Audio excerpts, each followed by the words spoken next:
And when he came to this house in California, you know, it's a big, beautiful house, open floor plan, wood floors, so it's easy to clean up after him because those of you who know anything about German Shepherds, they shed like crazy. And my husband specifically got this house for Sailor. We got the yard. We wanted a house with this kind of yard. We wanted a house with wood floors and everything, all for Sailor. He was so spoiled.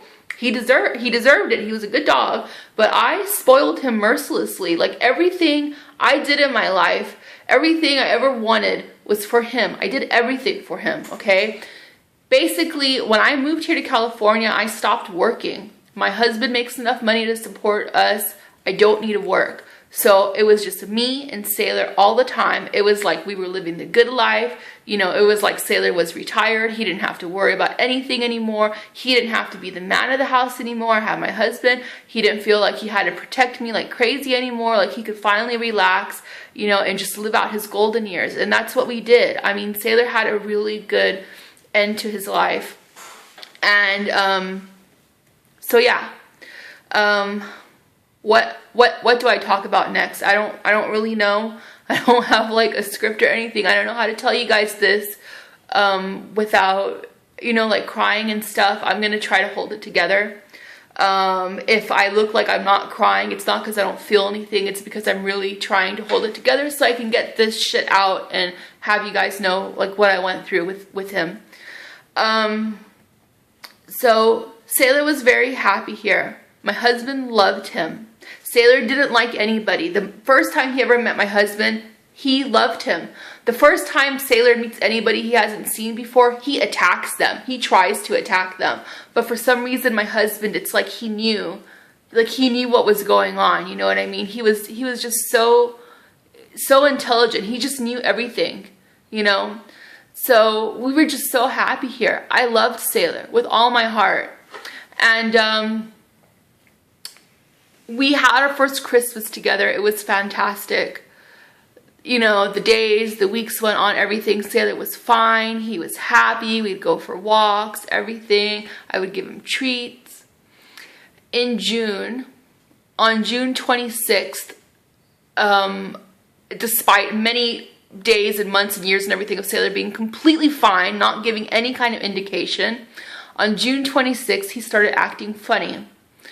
June 26, 2014. So around this time, he would be about maybe 10 to 12 years old, which is actually the normal life expectancy for dogs, for German Shepherds. Oh, sorry, let me back up.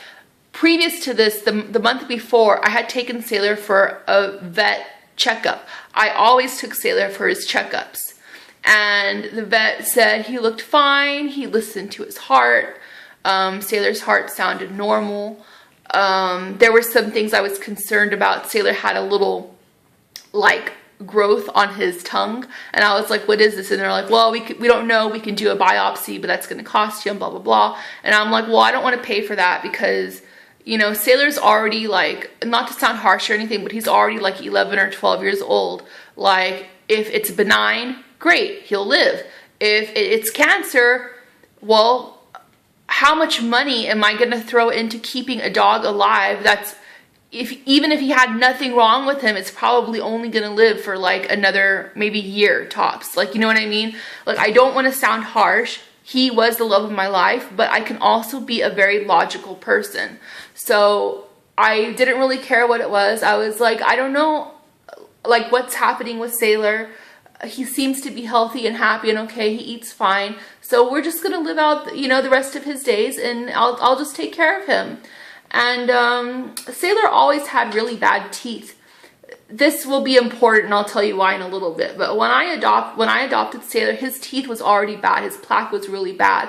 But because he was older, I didn't want to take the chance of putting him under anesthesia to get his teeth cleaned, because dogs do need to get their teeth cleaned under anesthesia.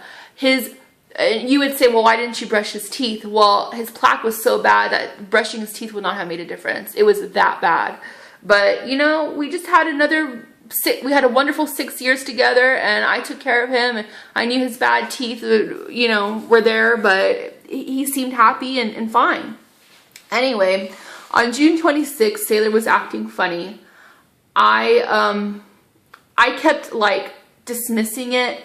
My husband was saying like, hey, why is Sailor staring at the wall? Like, and I'm like, oh, it's nothing, you know, Sailor, he just probably being goofy. And then he did it again, like he was staring at the wall for like 10 seconds or something, and I'm like, that's weird. And I was joking with my husband, I'm like, oh, we need a doggy psychologist, Sailor has straight up lost his mind, he needs to go see a shrink, you know? And we were like laughing about it. And I didn't know that there was anything wrong, I didn't think it was a big deal.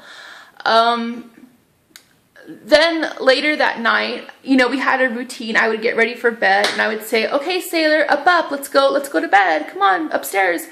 And he would always come with me and he would go straight to bed and go to sleep. Well, this night I said, okay, Sailor, up, let's go to bed. He came upstairs and he laid on his bed and he started to whine, and he was whining and whimpering under his breath. And that's something that Sailor had never done before. And, the moment Sailor did that, I had an epiphany. All of these things my husband had been telling me, all these signs Sailor had been showing this day, all came to a head. The moment he started whining, something in me instantly clicked where I knew my dog is gonna die today. I don't know how I knew that. I knew like Sailor was gonna die. And I started freaking out, and I was like, honey, we need to take Sailor to the vet right now. So I went and I got my clothes on as fast as I could, and I took him. And we put him in the SUV. Sailor could almost not jump up in the car. Sailor could always jump in the car. He never had any problems, and Sailor had a hard time. And my husband was driving, and I laid in the back compartment of our SUV with Sailor, rubbing him, freaking out and crying, and at the same time not crying because I didn't want to scare him. And I was telling him it was okay and I love him. And at the same time I was yelling at my husband to drive faster. And when we got to the 24-hour emergency vet, Sailor couldn't jump down out of the car anymore. And I had to carry him. I picked him up in my arms and I took him inside the vet. And I'm sorry. Anyway, I'm trying to pull my shit together here. Okay, so basically, they took Sailor in the back and they said, as soon as we know something, we'll tell you. So they took him in the back. They came back out in like 10-15 minutes and they told me, something's really wrong with Sailor. And I was like, okay, now I know I'm not going crazy. I know what I'm seeing is true. There really is something wrong with him. And they're like, yes. And they're like, Sailor is in shock right now. And I'm like, oh my God. They said he looks really pale. His gums are white. He's like not really responding and he's in shock. And they said they're gonna run tests on him to see what's going on. Long story short, they had to do x-rays on him. Sailor was in such a bad shape that they did not want to move him to the x-ray table because they were afraid he would get a heart attack or go into cardiac arrest if they moved him to the x-ray table. So, but I told them to do it anyway. I need to know what's going on. I said my goodbyes to Sailor and I told them move him to the x-ray table and do it. Let's see what's going on. Luckily, Sailor survived when they moved him to the x-ray table and they were able to do the x-rays. And basically the vet told me that what was happening was Sailor's heart was enlarged and he had free fluid in his abdomen. They said they probably think it's heart disease, which can be a cause of the plaque on his teeth. If you guys don't know what I'm talking about, you can look into it. Or it could be a tumor, which remember I said he had a bump on his tongue, so I wonder if there was tumors elsewhere in his body. So it could be any number of reasons. This is something that normally they can drain the fluid from his abdomen and he can live like this for another few, I don't know, weeks, months, whatever, but it's something that would cost us thousands and thousands